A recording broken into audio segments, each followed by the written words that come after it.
Hello and welcome back to another episode of Spirited Journey. Today I want to go over glassware. Sounds so simple for you, but glassware can make the entire difference with a whiskey, a rum or anything you're enjoying.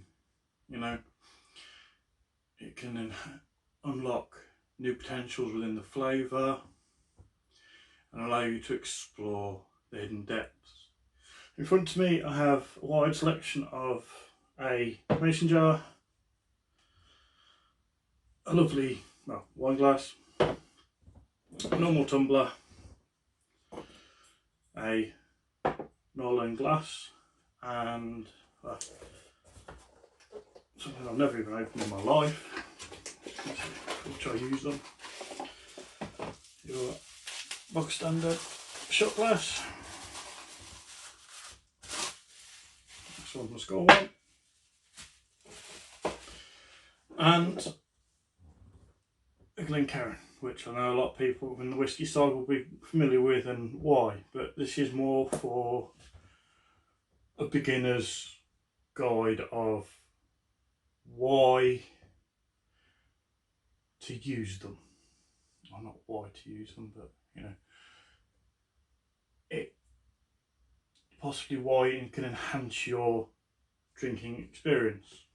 We have a selection today. We've got a Highland Park Dragon Legend, Bruna Harbin, my Infinity bottle, which I'll go over later on, and we have a Smokehead, which are just a couple I grabbed because I wanted to just show you what we got.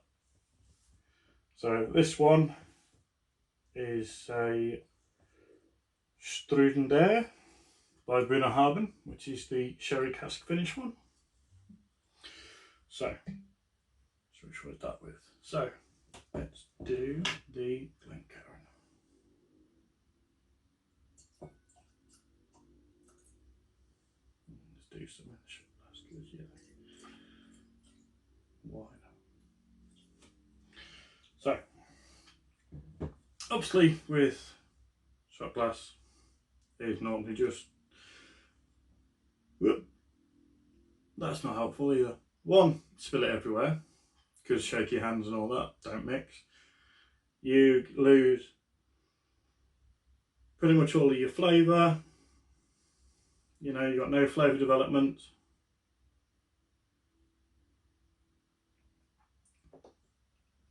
Yes, the whiskey still tastes lovely because it's a Bruna Harbin and they always do. But you've got no reason to have a smell and let the flavours develop. So, because that's just wasting whiskey. So, shot glasses are for going out and just getting hammered with, so let's just kind of negate that one. So, these more, as you notice, well, especially these four, allow the drink to get your nose in, to have a smell of the whiskey, to see how it develops. So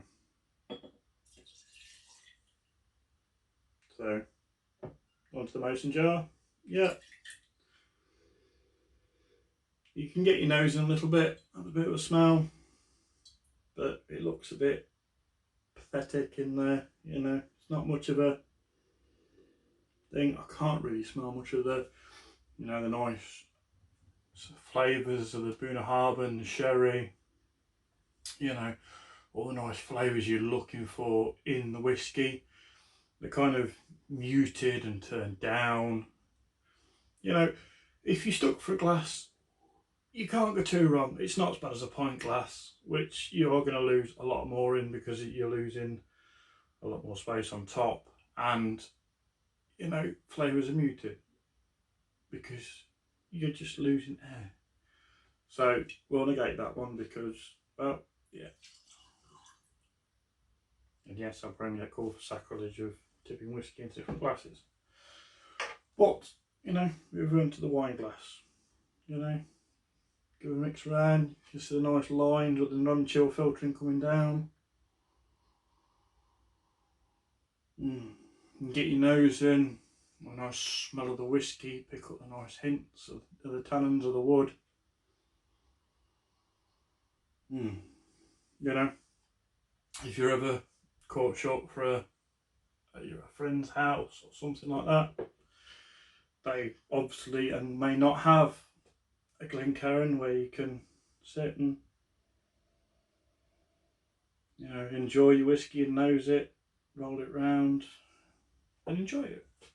So a good substitute would be a wine glass if you're caught short at the time. So that one I can't knock too much. You've got your classic tumbler, which this one was bought for me by my wife and from my kids, which is my Olivia to the Moon and Back.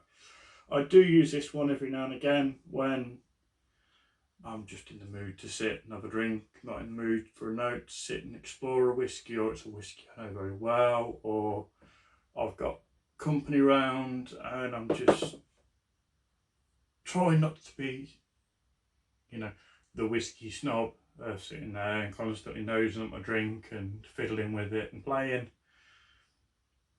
You've got heavy, nice heavy bottom on it. Not going to break it. These normally thin stemmed wine glasses, you've got a habit of breaking them. So, not too bad. And you've got this one, which I do like these glasses, don't get me wrong. And the only thing that puts me off, there's a couple of things puts me off the Northern, is the lip there is a bit chunky,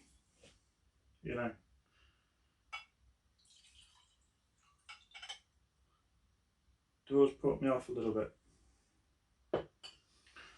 But in here, compared to here, you have a lot more room for the whiskey to oxidise and to open up, like the flavours develop.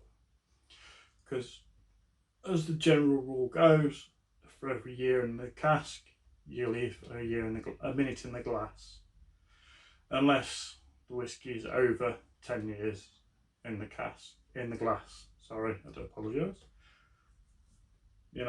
So that rule tends to change a little bit on that one, depending on how old it's been bottled for.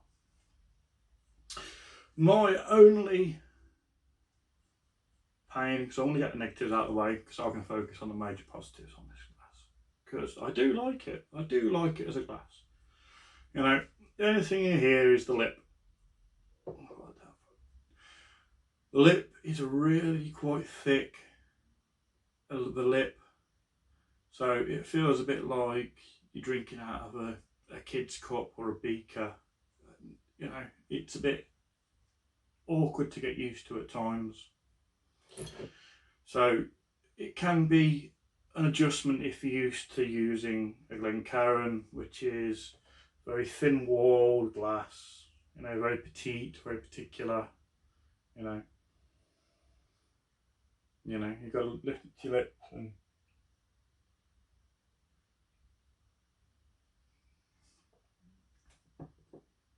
arc your neck back, which I find with this one you don't, which I think is a lot better for people who have bad backs, bad necks, especially me who does have a bad neck and a bad back.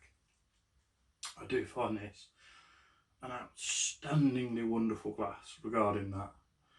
My only other quibble with it is my own silliness of I liked the design at the time and I bought the black.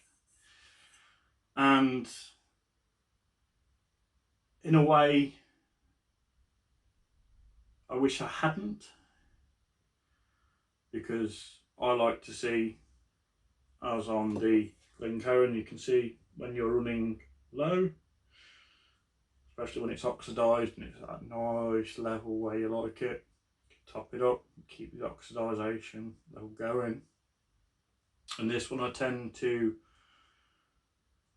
struggle around there going, how much have I got left? And you know you're having to look physically into the glass of what I've got in there, and pouring it, you're kind of over the top going, how much have I got in there? And you kind of play with a guessing game, and that's my only two quibbles with it. Beyond that, I think it's an absolutely fantastic glass. You've got something meaty in your hands, you've got something nice, it feels ergonomic, it's fantastic. You know, this is a double walled glass for the people who don't know.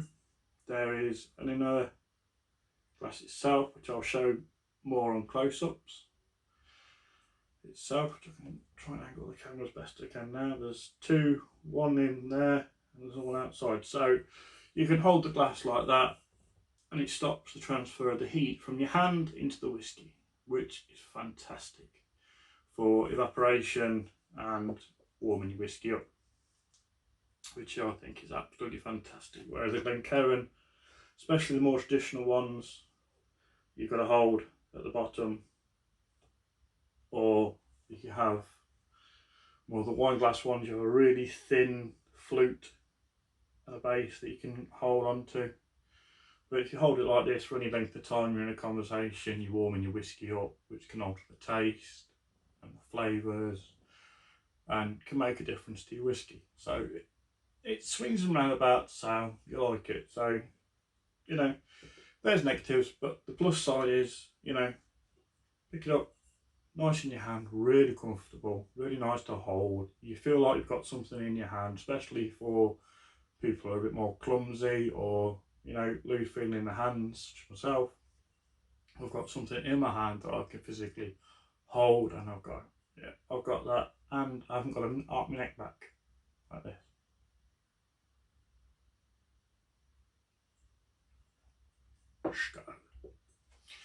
You know, I can take a nice sip without having to go all the way back with my Glencairn. So, anyway, I've got a lovely amount of room for nose and flavours to develop in here. Absolutely wondrous. So, that's one of my other favourite glasses. But we move on to the more traditional Glencairn. These were designed and helped by the whisky industry and designed by the master distillers and tasters and everything else. And they're designed this way, same as the internal of that one is designed quite similarly, to allow the alcohol to evaporate a little bit. So it sits kind of in the glass, but it doesn't allow the alcohol to come and evaporate off and out the glass. So you have a level of alcohol that's where it's got your nose and some of the, you know, your flavours and get your sense of smell and your taste from, because obviously smelling is part of your taste and everything else. So, I mean, you can stick your nose right in, get a little bit of nose burn, which you don't too much with the Norland, because you have a more bulbous area for the whiskey to evaporate into and grow into and oxidise out. So I tend to flip between the two, depending on what mood I'm in at the time, or, you know, how I feel really, depending on the whiskey. Because if it's something I know and I don't need to explore, or I don't fancy exploring something, I'll stick to a simpler glass or something else. So, you know, but there is such a wide selection of glasses out there. Don't think you have to rush out and go and buy yourself a Glencairn or anything else.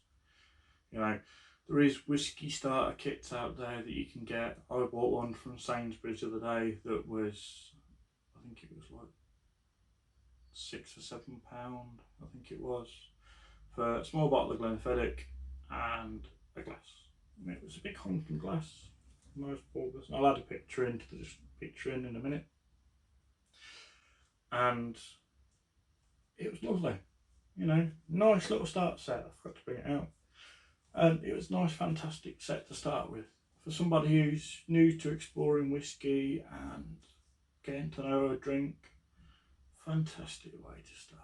You know, something nice to explore, to find out where you're going. You know, nothing too much to worry about. Just a nice little set you can pick up and off you pop.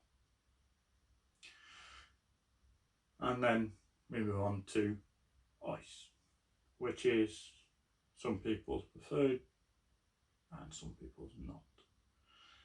With each of these glasses, they have their ups and their downs. As you can see with the Glencairn, you are very limited in space at the top and into the glass. Northern, you've got a bit more space if you want to get a few chunks of ice in, but you're not going to get a big ball of ice, which is the better way to cool a whisky down without watering it down too much. The standard tumbler, yeah, you got a bit more space. You could fit a nice cube of ice in there, pour your whisky around it, a bit more space. Wine glass, again, fit a nice chunk of ice in there. Shot glass, not even going to bother because it's a shot glass, so what's the point? But mason jar, you know, you can get probably a fair chunk of ice depending on your ice mould. If you've got a rectangular ice pump, you know, you put rectangular one, nice chunk of ice in it, depending where you are, and see how you go. It all depends on where you are and what situation you're in. But as I always say, the way you drink your whiskey is the way you like to drink it. There is no right way, there is no wrong way. All I'm trying to do is help and advise you, to give you the tools to explore, to go and take the next step into the world of spirits, into vodka, into whiskey, to rum, to gin, whatever you want to take. You know, you've got cognac, everything to go and explore. There's so many different glasses out there. Don't be afraid to try something. Like I said, I bought the Northern glasses. I wasn't, and I do regret it in some ways, but I don't in others. So, you know, it wouldn't be the glass I may go to first, but it's a glass I do like. After spending time with it, you get used to things, but don't think and feel pressurised, you know, right, I want to go into whiskey, I've got to do this, I've got to do that, I've got to go and buy myself a Glencairn, I've got to do, you know, I've got to... You haven't. Just, you know, one step at a time. These are great for nosing and exploring a whiskey, you know, especially if you've got somebody new that's new to a whiskey, you know, you can go, you know, baby steps with them, you know, explore it. Don't go, oh, chuck it down your neck, bang, done, gone. You know, you can take your nose, go to the glass, have a sniff, back off a bit if it burns your nose, because it's the alcohol burning your nose. So, but these are the tools that you can use for exploring any spirit, whiskey, vodka, you name it. So I hope you enjoyed it, and I'll see you all later. Please stay safe and keep well. See you next episode. Bye.